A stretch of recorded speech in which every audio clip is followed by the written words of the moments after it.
30 mm के aluminium को भी पार कर सकती है गामा किरणें, इतना ध्यान रखना है। निम्नलिखित में किसकी वेधन क्षमता अधिक है? तो गामा किरणें की सबसे ज्यादा वेधन क्षमता होती है। ये एक क्वेश्चन है, रेलवे के द्वारा प्रीवियस ईयर में आप लोग का 4 बार पूछा गया था, आप लोग इसको देख ही सकते हैं। ठीक है, चलिए अब हम लोग आगे देखते हैं। देखिए 4 बार क्वेश्चन पूछा गया था आप लोग का, 4 क्या 5 बार, 2003 4 2 बार पूछा हुआ था एक ही जगह। ठीक है, ये कितनी बार पूछा गया है तो इसको अगर आप लोग देखिएगा तो देखिए 1 2 3 4 5 5 बार रेलवे में ये क्वेश्चन पूछा गया था। ठीक है, उसका जवाब क्या था हम लोग का? तो उत्तर इसका सही जवाब था। जय हिंद साथियों, सभी भाइयों को राम राम। साथियों आप लोग को बता दें, अभी के क्लास में हम लोग देखने वाले हैं साइंस का top 30 selected question for railway exam 2024 के लिए सेट नंबर 71 को। साथियों आप लोग से बतलाना चाहेंगे, सेट नंबर 71 को कंप्लीट करने से पहले हम लोगों ने सेट नंबर 70 तक टोटल कंप्लीट कर लिया है। और जो भी कैंडिडेट्स हमारे चैनल पर नए विजिट किए हैं उनसे बतलाना चाहेंगे दोस्त, हम आप लोगों को कुछ इस प्रकार के सिलेक्टेड क्वेश्चंस कवर कराते हैं जो कि रेलवे के द्वारा प्रीवियस ईयर में बार बार पूछे गए क्वेश्चन रहते हैं। जैसे एग्जाम्पल के तौर पर आप लोग देखते हैं तो देखिए नीचे आप लोग को थोड़ा सा स्क्रॉल करने पर देखिए ये क्वेश्चन रेलवे के द्वारा पहले 4 बार पूछा गया है। फिर इसको स्क्रॉल करिए, देखिए ये भी क्वेश्चन पहले 4 बार पूछा गया है। फिर थोड़ा सा अगर हम लोग स्क्रॉल करेंगे तो इसी प्रकार से कोई कोई क्वेश्चन ऐसा भी है जो रेलवे के द्वारा 6 बार प्रीवियस ईयर में पूछे गए क्वेश्चन रहते हैं। तो हम आप लोग को प्रीवियस ईयर का क्वेश्चन तो कवर कराते ही हैं, उसके साथ साथ इसमें कुछ क्वेश्चन आप लोग का टीसीएस पैटर्न पर भी डालते हैं। टीसीएस का इसलिए डालते हैं साथियों क्योंकि टीसीएस साल 2024 में भी आप लोग को एग्जाम जो है वो कंडक्ट कराने वाली है। और तीसरा नंबर आता है आप लोग का एनसीईआरटी का क्वेश्चन रहता है। एनसीईआरटी का इसलिए रहता है क्योंकि एएलपी टेक्नीशियन में स्पेशली एनसीईआरटी से 30 से 40% क्वेश्चन पूछता है। और चौथा नंबर पॉइंट हम लोग का रहता है कोटा वाला क्वेश्चन, यानी कि रेलवे के द्वारा जितने भी इंटरनल एग्जाम्स लिए जाते हैं वो भी एग्जाम्स के क्वेश्चन हम आप लोग को कवर कराते हैं, क्योंकि वो भी क्वेश्चन आप लोग का रिपीट करके पूछता है साथियों।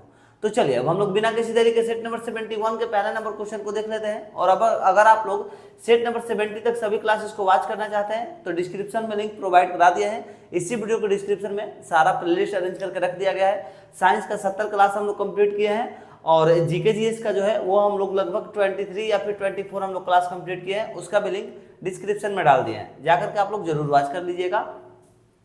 पहला नंबर क्वेश्चन है कि एंडोस्कोपी किस विधि से होती है? एंडोस्कोपी जो है यह कौन सी विधि से होती है हमारे छोटे भाइयों?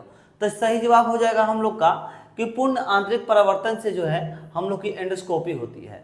एंडोस्कोपी किस विधि से होती है? तो सही जवाब पूर्ण आंतरिक परावर्तन से होती है। ऑप्शन नंबर सी सही जवाब होगा। आगे बढ़ते हैं, देखते हैं इसी प्रकार सेकंड नंबर क्वेश्चन कह रहा है कि वस्तुएं दिखाई देती है क्योंकि। तो देखिए वस्तुएं जो है वो दिखाई देती हैं क्योंकि इसका यह कारण होता है हमारे छोटे भाइयों, क्योंकि वे अपारदर्शी होती है? नहीं। वे आंशिक रूप से छाया में होती है? नहीं। वे सूर्य का प्रकाश शोषित करती है? नहीं। उन पर से प्रकाश आंखों की ओर परावर्तित होता है? जी हाँ साथियों, option number D is the right answer. वस्तु जो है, कोई भी वस्तु हम लोग को क्यों दिखाई देती है? क्योंकि उन पर से प्रकाश की जो आंखों की ओर परावर्तित होता है। ठीक है, उन पर से प्रकाश जो होता है ना, उन पर से कोई भी वस्तु पर से जो प्रकाश होता है वो हमारे आंखों की ओर जो है परावर्तित होती है, इसीलिए हमें कोई भी वस्तु दिखाई देती है छोटे भाई। तो ऑप्शन नंबर डी हम लोग का सही जवाब हो जाएगा। नेक्स्ट क्वेश्चन आगे बढ़ते हैं इसी प्रकार। थर्ड नंबर क्वेश्चन, आंख के रेटिना पर बना बिंब होता है।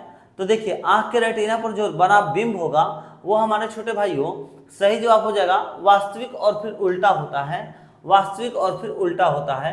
आंख के रेटिना पर बना बिंब होता है तो वास्तविक और उल्टा होता है। ध्यान रखिएगा, बहुत अच्छा क्वेश्चन है ये, आप लोग के आगामी एग्जाम्स में क्वेश्चन पूछ सकता है हमारे छोटे भाई। बीबीआई क्वेश्चन है, रेलवे के द्वारा प्रीवियस ईयर में आप लोग का 4 बार पूछा गया था, आप लोग इसको देख ही सकते हैं। ठीक है, चलिए अब हम लोग आगे देखते हैं। देखिए 4 बार क्वेश्चन पूछा गया था आप लोग का, 4 क्या 5 बार, 2003 4 2 बार पूछा हुआ था एक ही जगह। ठीक है, चलिए यहाँ पर आ रहा है चौथा नंबर क्वेश्चन कि निम्न में से कैमरा का कौन सा भाग जो है मनुष्य की आंख के रेटिना के समान है? तो देखिए जो कैमरे का कौन सा ऐसा भाग रहता है जो कि मनुष्य की आंखों की रेटिना के समान होती है, यानी कि लगभग बराबर होती है। तो सही जवाब हो जाएगा आप लोगों की लेंस नहीं फिल्म होती है। कौन सी? फिल्म हो जाएंगी। ऑप्शन नंबर बी सही जवाब हो जाएगा। और ये भी क्वेश्चन आप लोगों का हमारे छोटे भाइयों रेलवे के द्वारा 4 बार क्वेश्चन ये भी आप लोग का पूछा गया है। ठीक है, तो दोस्तों ये तो हो गया आप लोग का जो हम प्रैक्टिस सेट कंप्लीट करा रहे हैं। अगर आप लोग चैनल पर नए विजिट किए हैं तो आप लोगों के लिए एक चीज़ और बतलाना चाहेंगे। देखिए हमारे पुराने कैंडिडेट्स तो जानते ही हैं कि ये जो हो गया ना साथियों प्रीवियस ईयर वाला क्वेश्चन, और प्रीवियस ईयर के साथ साथ इसमें हम आप लोगों को टीसीएस का भी क्वेश्चन डालते हैं, उसके साथ एनसीईआरटी का भी डालते हैं, कोटा वाला भी क्वेश्चन डालते हैं। तो देखिए सभी को कंबाइन करके आप लोगों के लिए एक पीडीएफ अरेंज किया गया है। इस पीडीएफ में आप लोगों के लिए दोस्त क्वेश्चन की जो संख्या है वो 20,000 प्लस आप लोगों के लिए क्वेश्चन की संख्या इसमें रखी गई है। अगर आपको क्वेश्चन देखना चाहें तो देखिए क्वेश्चन कर रहा है यहाँ पर कि लाल सागर का रंग जो है वह लाल किसकी उपस्थिति के कारण होता है। तो सही जवाब हो जाएगा आप लोग का शैवाल की उपस्थिति के कारण लाल सागर का रंग जो है वो लाल होता है। ठीक है, उसके बाद इधर है कह रहा है कि सर्वप्रथम विषाणु यानी कि वायरस की खोज किसने किया था, तो इवानोव्स्की ने किया था। उसके बाद यहाँ पर क्वेश्चन है हमारे छोटे भाई देख लीजिए कि निम्नलिखित में से किसे जैव उर्वरक के रूप में प्रयोग किया जाता है, तो जैव उर्वरक के रूप में एजोला को प्रयोग किया जाता है। ऐसे ही साथियों सिलेक्टेड क्वेश्चन आप लोग के रेलवे के आगामी एग्जाम्स में पूछेंगे भी, क्योंकि सारे प्रीवियस ईयर टीसीएस एनसीईआरटी और फिर आप लोग के कोटा वाला क्वेश्चंस और उस पर नए आधारित जैसे क्वेश्चंस बन सकते हैं उन सारे क्वेश्चंस को कंबाइन करके आप लोग के लिए एक पीडीएफ बनाया गया है। 20,000 प्लस क्वेश्चन है। अगर इसमें आप लोग क्वेश्चन की बात करें तो साइंस से आप लोग का 4,000 प्लस है, जीके से अगर क्वेश्चन की बात कर ले तो 8,000 प्लस क्वेश्चन है, 1,000 प्लस है। स्टैटिक जीके से अगर हम लोग बात करें तो इसमें आप लोगों को साथियों लगभग 2,000 यानी कि 2,000 प्लस है। इसी प्रकार से आप लोग के लिए मैथ और इसी प्रकार से रीजनिंग का क्वेश्चन भी डाला गया है। यानी रेलवे के लिए स्पेशली पीडीएफ है, रेलवे का ही सिर्फ सब्जेक्ट का ये पीडीएफ अरेंज किया गया है आप लोग के साल 2024 में एग्जाम को क्रैक करने के लिए। तो अगर आप लोग रेलवे के एग्जाम को क्रैक करना चाहते हैं तो इस पीडीएफ को जरूर ले लीजिएगा। ये पीडीएफ आप लोगों के लिए रामबाण पीडीएफ इस बार साबित होने वाला है साथियों, क्योंकि सारे इसमें आप लोग के लिए सिलेक्टेड क्वेश्चन ही डाले गए हैं। ठीक है, ये पीडीएफ और फिर रोजाना अगर आप लोग क्लासेस को कंप्लीट कर लेते हैं तो आप लोग का भैया सिलेक्शन कोई भी नहीं रोक सकता। और देखिए अगर आप लोग कांटेक्ट करना चाहते हैं पीडीएफ के लिए तो आप लोग को सिंपली करना क्या होगा, आप लोग को इस नंबर पर व्हाट्सएप कर लेना होगा 7870141238। आप लोग को इस नंबर पर व्हाट्सएप करना होगा 7870141238। व्हाट्सएप करके बोल दीजिएगा कि भैया हमें पीडीएफ दे दीजिए जो कि 20,000 प्लस क्वेश्चन है। और ये 20,000 जो प्लस क्वेश्चन है हमारे दोस्तों, इस क्वेश्चन के लिए आप लोग को सिर्फ और सिर्फ 70 रुपये देना होगा। 70 रुपये में आप लोग को पूरा कॉम्बो कॉम्बिनेशन साइंस का सब्जेक्ट का दिया जा रहा है। पूरा मतलब कि रेलवे के किसी भी एग्जाम को आप लोग क्रैक कर सकते हैं मात्र 70 रुपये में साथियों। इस प्रकार से आप लोग के लिए पीडीएफ डिजाइन किया गया है। और अगर आप लोग सिर्फ कोई एक सब्जेक्ट लेना चाहते हैं, सिर्फ जीके या फिर सिर्फ साइंस, तो उसके लिए आप लोग 30 रुपये पे करके उसको भी ले सकते हैं। ठीक है, कोई एक सब्जेक्ट भी लेना चाहते तो ले सकते हैं, कॉम्बो कॉम्बिनेशन 70 रुपये में है। चलिए क्वेश्चन की ओर बढ़ते हैं। 5वां नंबर, एक व्यक्ति उन वस्तुओं के चित्र कैमरा फिल्मों को प्रयोग से ले सकता है जो आंख से स्पष्ट दिखाई नहीं पड़ती, जो निम्नलिखित के लिए स्वीकार्य है। तो सही जवाब क्या होगा हमारे छोटे दोस्तों, तो सही जवाब हो जाएगा हम लोग का देखिए पराबैंगनी किरणें तो नहीं होंगी, सोडियम प्रकाश नहीं होगा, दृश्य प्रकाश नहीं होगा, अवरक्त किरणें yes, option number D is the right answer. अवरक्त किरणें इसका सही जवाब होगा छोटे भाई। देखिए एक व्यक्ति उन वस्तुओं के चित्र कैमरा फिल्मों के प्रयोग से ले सकता है जो आंखों से स्पष्ट दिखाई नहीं पड़ती, जो निम्नलिखित के लिए स्वीकृत है। ठीक है, तो ऑप्शन नंबर आप लोग D is the right answer, अवरक्त किरणें होंगी छोटे भाइयों। आगे बढ़ते हैं, देखते हैं इसी प्रकार 6 नंबर क्वेश्चन, कैमरा में किस प्रकार का लेंस जो है उपयोग में लाया जाता है। तो छोटे भाई कैमरा में किस प्रकार का पूछ रहा है लेंस उपयोग में लाया जाता है, सही जवाब होता है आप लोग का उत्तल लेंस। ठीक है, उत्तल लेंस का जो है प्रयोग कैमरा में लाया जाता है। 7 नंबर, यद्यपि पानी पारदर्शक है फिर भी कुहासा में पानी की बूंदों के होने के बावजूद भी दूर की वस्तु जो है वो नहीं देखी जा सकती है, क्योंकि तो इसका कारण क्या है, तो इसका कारण यह होता है हमारे दोस्तों क्योंकि कुहासा हमारे दृष्टि पर प्रतिकूल प्रभाव डालता है। नहीं, ये कारण नहीं होगा, क्योंकि अधिकतर प्रकाश प्रकीर्णन हो जाता है जिससे पारदर्शक प्रतीत होता है। नहीं, ये भी नहीं होगा। प्रकाश किरणों का पूर्ण आंतरिक परावर्तित होता है जिससे प्रकाश सीधा प्रेक्षक की आंखों तक नहीं पहुंच पाता है। यस, ऑप्शन नंबर सी हम लोग का सही जवाब हो जाएगा छोटे भाई। ठीक है, ध्यान रखिएगा, बहुत ही अच्छा क्वेश्चन है, आगामी एग्जाम्स में ये पूछ सकता है आप लोगों के।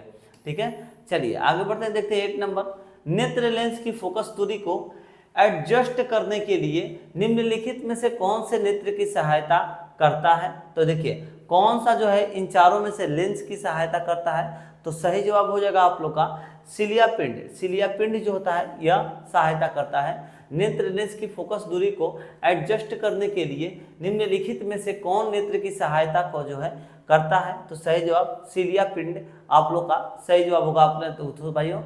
सिलिया पिंड, ध्यान में रखना है आप लोग को, बहुत अच्छा क्वेश्चन है, यह आगामी एग्जाम्स में आ सकता है दोस्तों। कह रहा है कि हम लोग सूर्य को वास्तविक सूर्योदय से पहले एवं सूर्यास्त के बाद देख सकते हैं, इसका कारण है। तो इसका कारण आप लोग का अपरिवर्तन है, option number D, sorry option number C सही जवाब होता है आप लोग का अपरिवर्तन हो जाएगा। ठीक है, हम लोग सूर्य को वास्तविक सूर्योदय से पहले एक सूर्यास्त के बाद देख सकते हैं, इसका कारण क्या है? तो अपरिवर्तन है, याद रखिएगा, आगामी एग्जाम्स में पूछ सकता है, भी एक क्वेश्चन है, इसका स्क्रीनशॉट जरूर ले लीजिएगा। और अगर आप लोग के पास ऑलरेडी पहले से पीडीएफ है तो टेंशन वाली बात नहीं है, आप लोग के पास होगा साथियों ये सारे क्वेश्चन। चलिए आगे बढ़ते हैं, देखते हैं। सूर्यास्त से पहले सूर्य गहरा नारंगी लाल रंग का प्रतीत होता है, क्योंकि तो देखिए सूर्यास्त से पहले जो है सूर्य गहरा नारंगी लाल रंग का प्रतीत होता है, इसका कारण क्या है? तो आइए देखते हैं।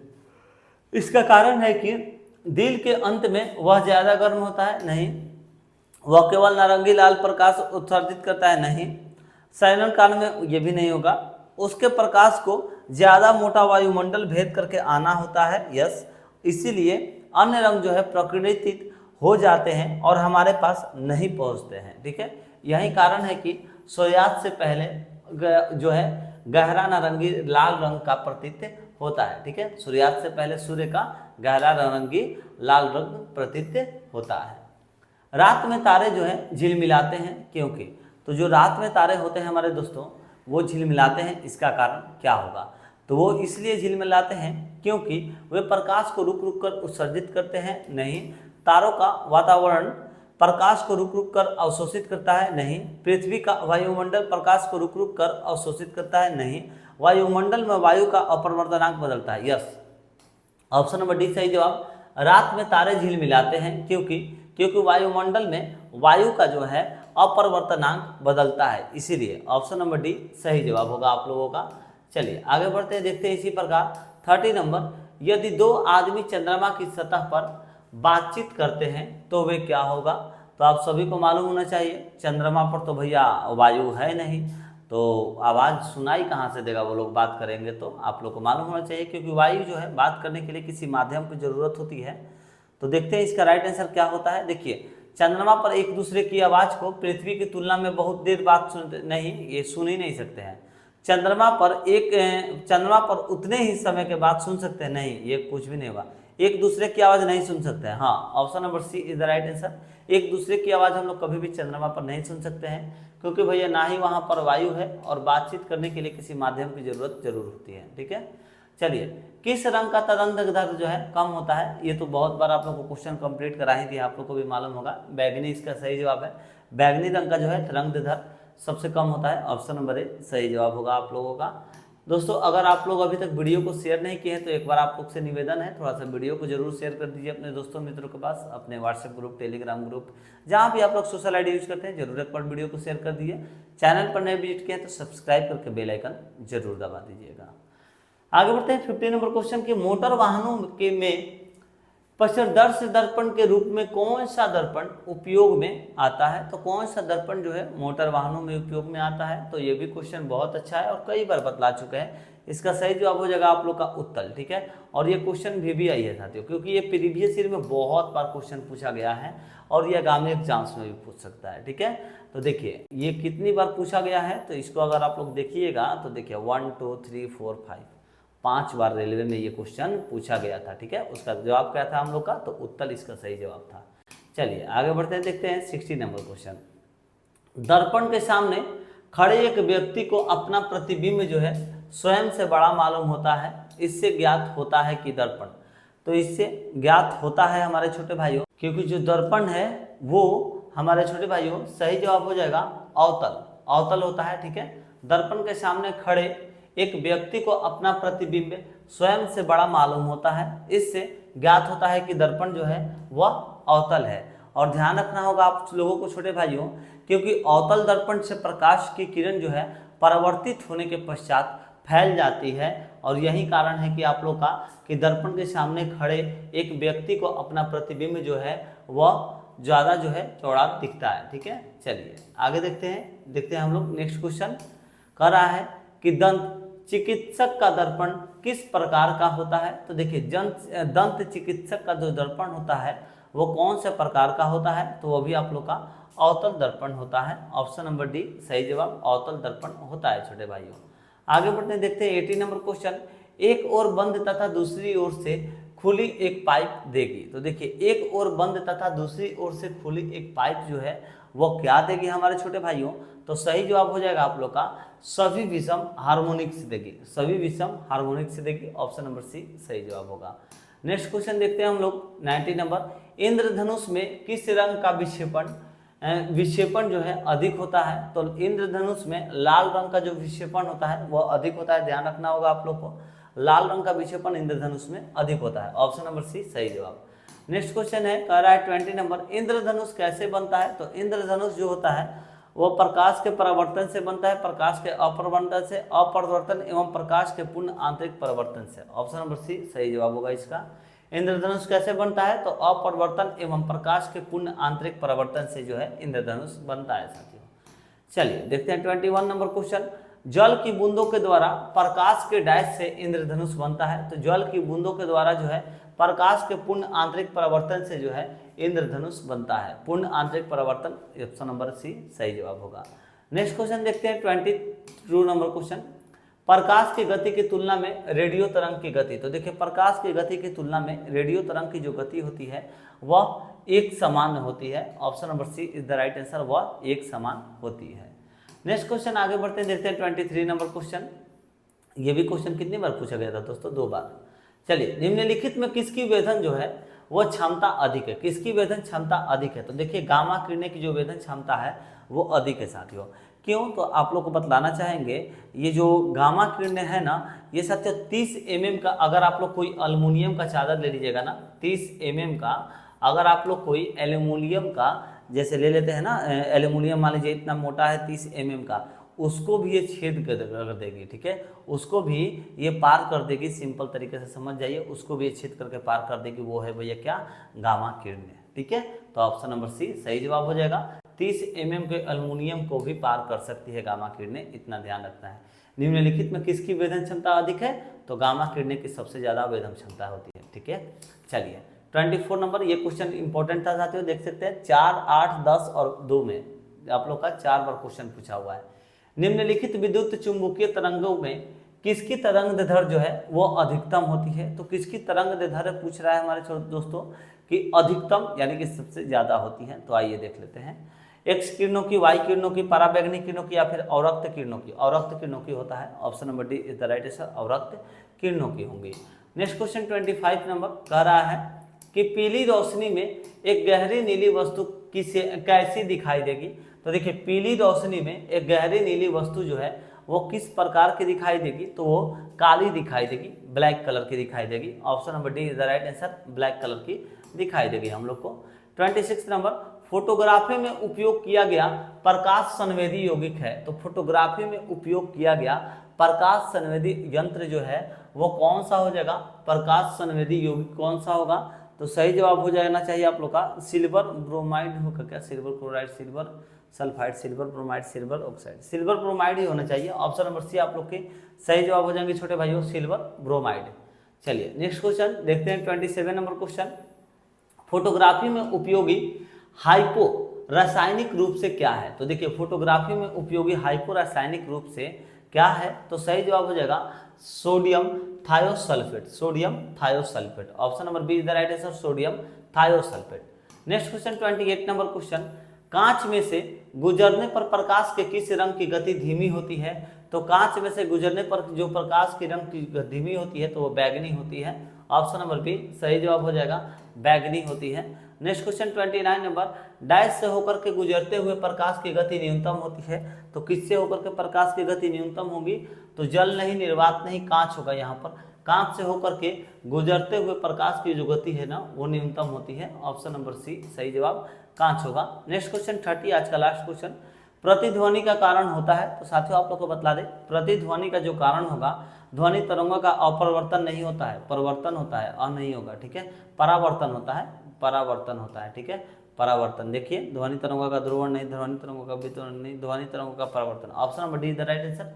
ठीक है, ध्वनि प्रतिध्वनि का कारण होता है, क्या होता है, तो ध्वनि तरंगों का परावर्तन। और ये भी क्वेश्चन रेलवे में आप लोग का 3 बार पूछा गया है। देखिए ये असिस्टेंट लोको पायलट में भी पूछा हुआ था 2005 में साथियों। ठीक है, तो ये सब आप लोग के लिए इंपॉर्टेंट क्वेश्चन थे। आज हम लोग दोस्तों कंप्लीट किया सेट नंबर 21 को। कल हम लोग इसी प्रकार सेट नंबर 22 को कंप्लीट करेंगे। अगर आप लोग को क्लासेस अच्छी लगती है तो प्लीज एक बार वीडियो को शेयर कर दीजिएगा और चैनल को सब्सक्राइब करके बेल आइकन दबा दीजिएगा। रोजाना से प्रैक्टिस सेट हम आप लोग को कंप्लीट कराते रहते हैं। मिलते हैं दोस्तों नेक्स्ट वीडियो में। जय हिंद, जय भारत।